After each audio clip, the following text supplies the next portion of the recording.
Hello students, मैं विशाल गुप्ता आपका teacher. इस वीडियो में मैं आपको क्लास 12 सब्जेक्ट अकाउंटेंसी का जो हमारा चैप्टर चल रहा है डेथ ऑफ ए पार्टनर, उसका सोल्यूशन कराने जा रहा हूँ। क्वेश्चन नंबर 27 का from the book of T S Grewal.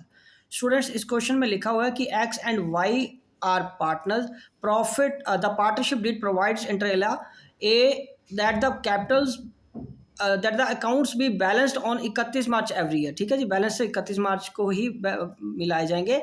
B that the profit to be divided as X one half, Y one third and carried to reserve 1/6। इसको मैं बताता हूँ कैसे करना है। And C that the in the event of the death of a partner the executor be entitled to be paid the capital to his credit till the date of death, and B, the proportion of profit till the date of death based on the average profit of the last 3 completed years. By way of goodwill, his proportion to the total profit of the 3 preceding years. तो ये balance sheet given है और साथ में नीचे ये given है profit of 3 years ending 31 March 2020, 21-22 का प्रॉफिट है। Y died on 1 August, mind it 1 अगस्त को है, तभी 4 महीने ही कैलकुलेट करने हैं हमने। ठीक है जी। प्रिपेयर नेसेसरी अकाउंट, तो नेसेसरी अकाउंट में तो एक तो ये बनेगा इसका कैपिटल अकाउंट, जब उसका बैलेंस आ जाएगा फिर हम बनाएंगे उसका एग्जीक्यूटिव अकाउंट। ठीक है जी। तो ये रहा पहले उसका वाई की डेथ हुई है ना। 27 क्वेश्चन, 27 क्वेश्चन में वाइज कैपिटल अकाउंट। ठीक है जी, ये आ जाएगा आपका डेट, यहाँ आ गया particulars amount rupees date particulars amount rupees. ठीक है जी। तो 2022 1 अप्रैल को बाय बैलेंस ब्रॉड डाउन कितना आएगा, वाई का 6000। ओके जी। और डेथ किस दिन हुई है, 1 अगस्त को। 1 अगस्त को बाय जर्नल रिजर्व उसका कितना हिस्सा है, 3000।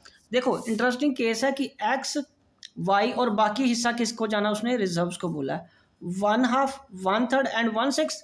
तो 3:1 की रेशो बन गई। रिजर्व को अगर छोड़ दो तो एक्स और वाई का कितना रेशो आया, 3:2। तो 3:2 उनकी अपनी रेशो है।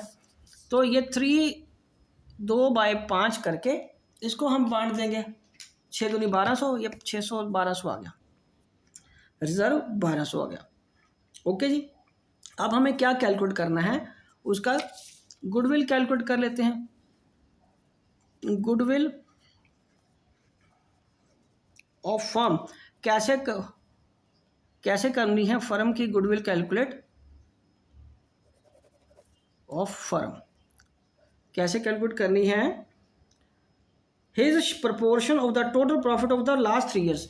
तो total profit of last 3 years को आपने मल्टीप्लाई कर देना है वाई के शेयर के साथ। ठीक है जी। तो लास्ट 3 ईयर का अगर हम प्रॉफिट की बात करें तो कितना, 4200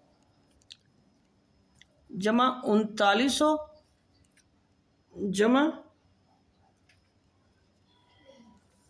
4500 इंटू 2/5। 4200 जमा 3900 जमा 4500, 12600 इंटू 2/5 इंटू 2/5 करके आ गया 5040।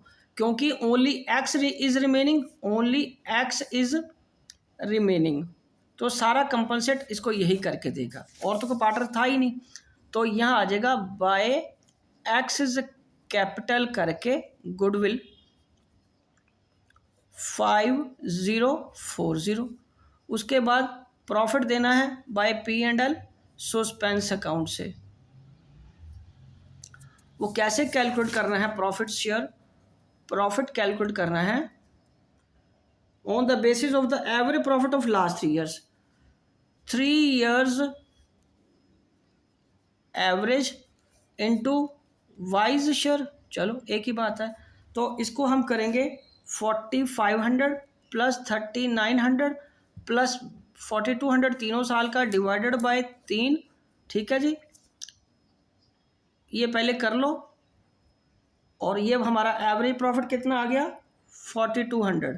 अब टिल 31 अगस्त भी तो करना है ना, टिल डेट ऑफ डेथ भी तो करना है ना, क्योंकि यहाँ 3 ईयर्स एवरेज तो निकाल लिया, एक साल का एवरेज तो निकाल लिया, लेकिन 31 मार्च तक, 31 जुलाई तक का कैलकुलेट करना है। 1 अगस्त को वो डेथ हो रही है ना उसकी, टिल डेट ऑफ डेथ वो कैसे कैलकुलेट करेंगे? 4200 इंटू 4/12।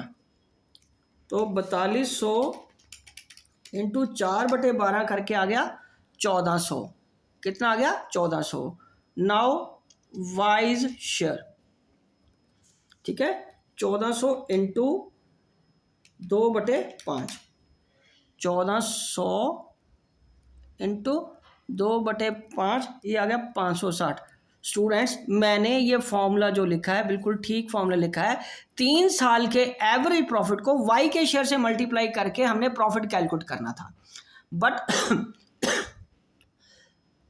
साल का प्रॉफिट कितना आया? 4200, जबकि उसकी डेथ हुई है 1 अगस्त को, तो 4 महीने की एवरेज भी तो हमें निकालनी है ना अलग से, उसके बाद हम उसके शेयर को मल्टीप्लाई कर देंगे, ठीक है जी। तो इसलिए ये मत सोचना कि सर आपने यहाँ तो नंबर ऑफ मंथ से तो किया ही नहीं था, बिकॉज उसने बताया, कहा नहीं ना फॉर्मूले में कि नंबर ऑफ मंथ से भी मल्टीप्लाई करना है, इसलिए उसने तो कहा कि एवरेज बेसिस पे लेना है। पिछले 3 साल के प्रॉफिट में, पिछले 3 साल का एवरेज प्रॉफिट तो 4200 निकला। ये तो हमें देखना है कि वो कब डेथ हुई, उसका प्रपोर्शन उतने मंथ का निकाल लेना, फिर उसके शेयर से मल्टीप्लाई कर लेना, ठीक है। 560 आ गया, ओके जी। चलिए, तो ये 560 रुपया इसका प्रॉफिट यहाँ कर लो। तो अब यहाँ पे इसको ऐड करो सभी को, ये आ गया 6000, ये आ गया 1200, ये आ गया 5040 प्लस 560, 12800। यही जवाब है, यस यही है इसका आंसर। यहाँ भी 12800, यहाँ भी 12800, और यहाँ पे आ जाएगा 2022 1 अगस्त को टू वाइज एग्जीक्यूटर्स अकाउंट 12800, क्योंकि उसने नेसेसरी अकाउंट्स बनाने को कहा है ना, ये तो 12800 आ गया। नेसेसरी अकाउंट्स बनाने को कहा है लेकिन पेमेंट करने को नहीं बोला भाई, ठीक है जी। तो ये चलो हम उसका फिर वाई का एग्जीक्यूटर का अकाउंट भी बनाते हैं, वो हमें बनाना पड़ेगा क्योंकि उसने बोला है, क्वेश्चन का पार्ट है, ये हम अपनी मर्जी से नहीं बना रहे। तो यहाँ पे हम लिखेंगे अब वाई का एग्जीक्यूटर अकाउंट,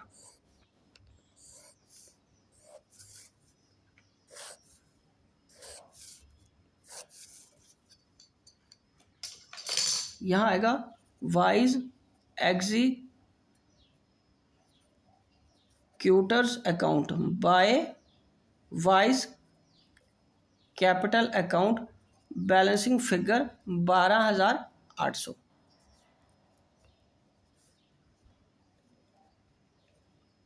पर्टिकुलर्स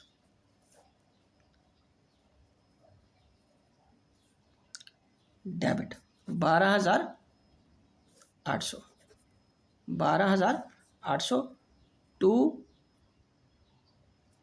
एग्जीक्यूटर्स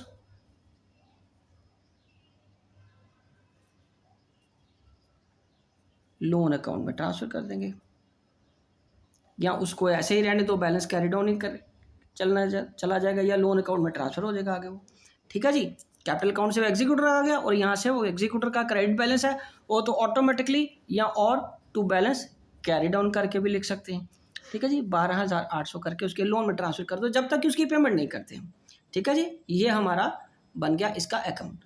तो इसी के साथ ये क्वेश्चन कंप्लीट होता है। आई होप कि आपको अच्छे से समझ आ गया होगा। आप इसी तरह मेरे चैनल को सब्सक्राइब करके बाकी क्वेश्चंस भी कंप्लीट कर लीजिए। ओके जी, डन।